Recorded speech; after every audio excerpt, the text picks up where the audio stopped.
Bushcraft 101, page 192. An animal is working your set and accidentally steps on the outer or weak jaw of the trap. This causes the strong jaw to rise up in the dirt. This arouses the animal's curiosity and it will dig where the movement occurred, generally hooking the jaw of the trap and pulling it up. The game is over at that point. The number 11 DLS trap has two springs that act as stabilizers. Thus, even if the bedding is not perfect, the trap does not rock nearly as easily as the coil spring trap. Make sure the trap is properly bedded first, always according to the wind direction and with the dog toward the back of the set.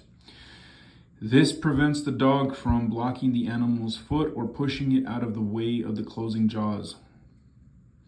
After the trap is set and covered with sifted dirt, continue to cover the entire trap bed with sifted dirt. This is important because you do not want large clumps of dirt, debris, or rocks affecting the trap's operation or jamming within the jaws, causing separation and escape of the animal. Once you have completed the bedding, sweep lightly or blow off the dirt from your pan to expose it to view. This step helps you decide offset, which means the relationship of the pan to the actual dirt hole or baited area, and where your backing and dirt hole / visual attractants will be placed. Create your backing. Backing is the structure behind the set that prevents the animal from approaching from any direction but where you want it to come from.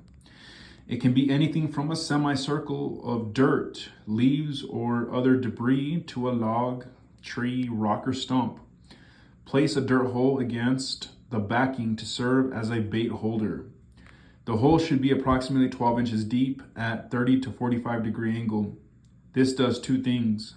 Number one, it forces the animal to approach from the front to get his eyes and nose in line with the hole.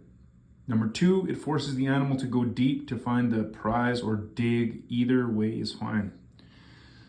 Page 193.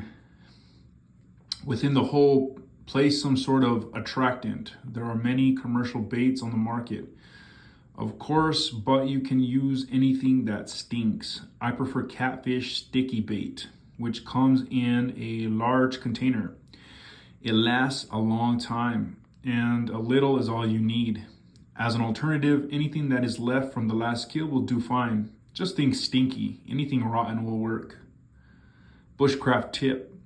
Another great trick for the dirt hole is to bait the hole and then plug it with the tail from another kill, such as a rabbit or raccoon.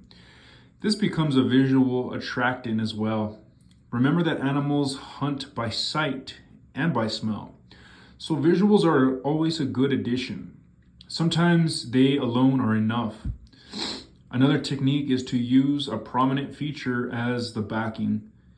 This could be a large bone, burnt log, or anything that directly contrasts with the environment to attract animals visually to the set. Bait or lure the item itself. You can shove bait into the bone cavities or even just place some guts under a large rock covered with a bit of dirt to seem as though it was buried by another animal. The object is to make the animal approach your trap from the front and stick its nose in the hole to work the set. This is where the offset comes into play. Offset. Offset is both left to right, front to back. Think about the animal.